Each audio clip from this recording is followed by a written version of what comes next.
What do you think about the Sting promo? I posted on Twitter that I thought it was a more defining interview for Sting in his career. Like, I think we all agree that Sting's one of the all-time greats.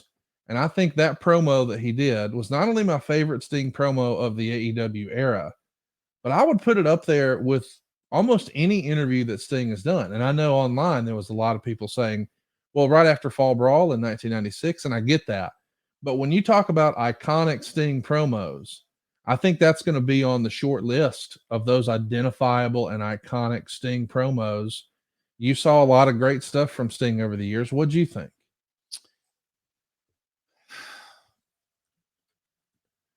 I don't even know where to start, Conrad. I'll just kind of dive off into this, and I'll say it with coming out of the gate. Ric Flair, Jerry Lawler, Terry Funk, Dusty Rhodes, The Rock.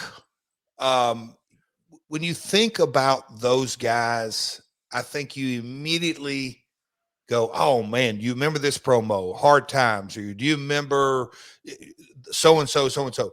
I don't really think you put Sting in the promo guy. Can he do a great promo? Yes. But I don't think you put him in that category. I think the character has so far transcended anything that he's ever done, any match, any promo. It's just kind of the DNA of Sting, the character. Now, obviously, this is my personal thought, so folks may disagree. But I believe, and I was standing actually right next to Tony when this aired, but Conrad, I'm going to say, and we can get into the psychology and the DNA of it all, I think it's the very best promo he's ever done. I agree. And I think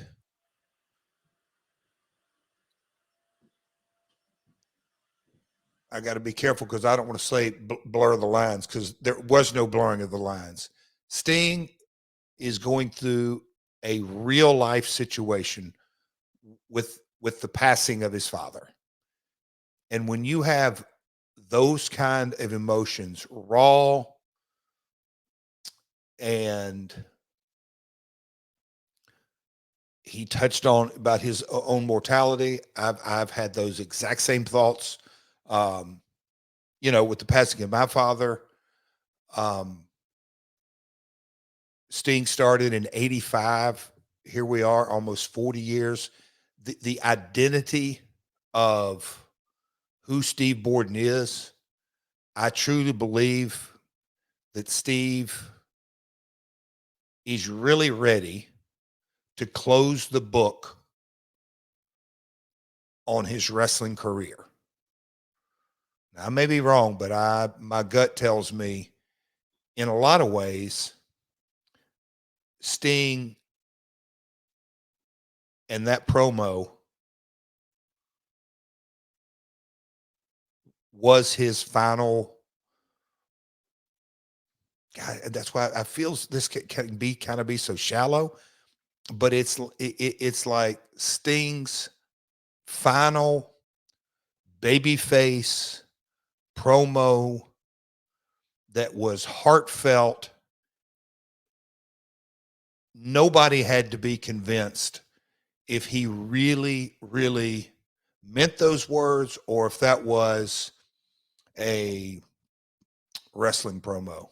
I think that was directly from Steve Borden's heart, that I'm going to bring everything I have. And he's done that over the last 2 years. When he wasn't going to be, I'm just going to rest on my laurels. He's kicked ass time after time after time on Dynamites or pay-per-views. And now when you kind of, what are we, 4, 5, 6 days removed from that promo, I think as time goes on, we're going to know, wow, we'll remember this promo because it was heartfelt. And that was Steve Borden talking in a lot of ways to the wrestling universe. Folks, I'm going to go out in a blaze of glory. I'm giving it all I got. I got chill bumps. Not many times do I watch things 2 or 3 times. I've watched it a couple of times, and I could feel it. I felt for him, but it's one of the magic moments I really believe that our wrestling industry can create. I said the exact same thing, man. It felt real, it was emotional, and it made me feel. And when I posted that I thought it was one of the all-time great segments, of course, I got all the crazy wackadoos who were like, "Oh, this segment was much better. That segment was much better." Okay. I didn't say it was the greatest. I said it was one of the greatest.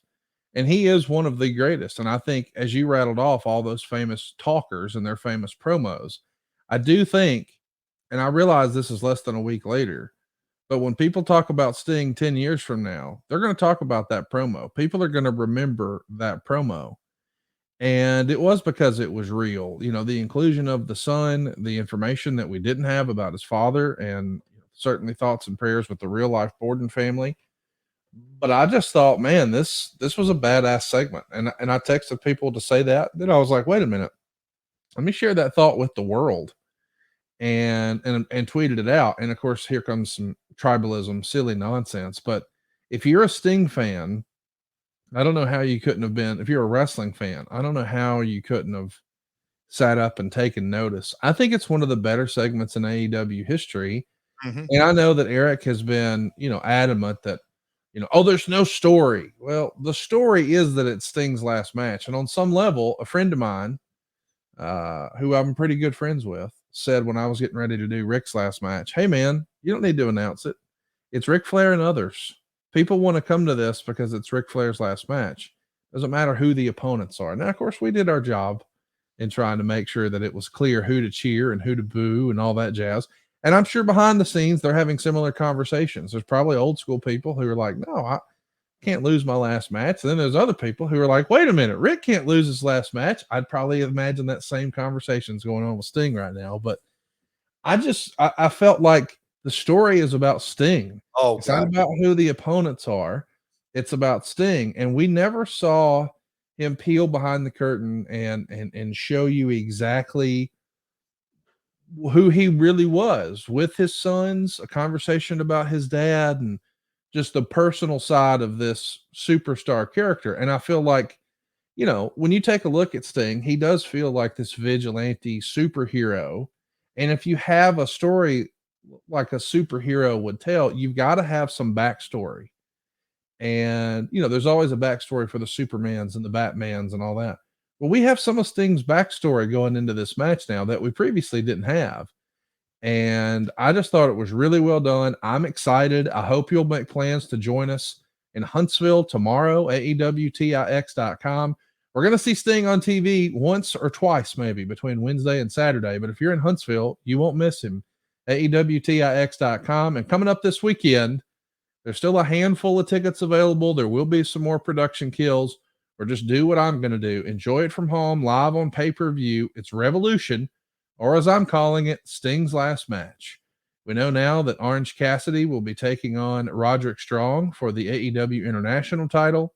Samoa Joe is probably going to be defending the AEW World title in a three-way dance with Adam Page and Swerve Strickland. Timeless Tony Storm is going to be defending the AEW Women's Championship against Deanna. We've also got Eddie Kingston defending his Continental Crown Championship against Bryan Danielson, who's having a little farewell tour of his own.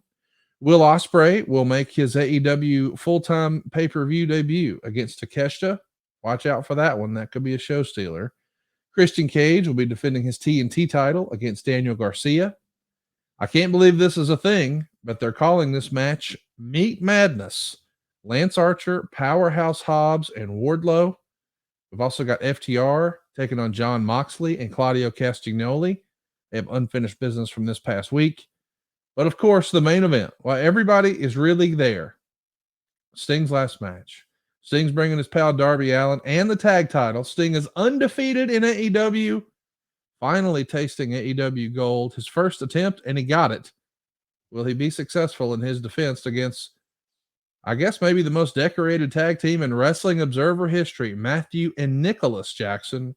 The main event is a tornado tag for the tag straps. And if I know anything about Sting, a tornado tag in the main event, his last match, my man's going to do some crazy stuff. And you want to make sure you're watching AEW Revolution this Sunday. This is as pumped as I remember being about an AEW pay-per-view in a while. And I think most of that is Sting.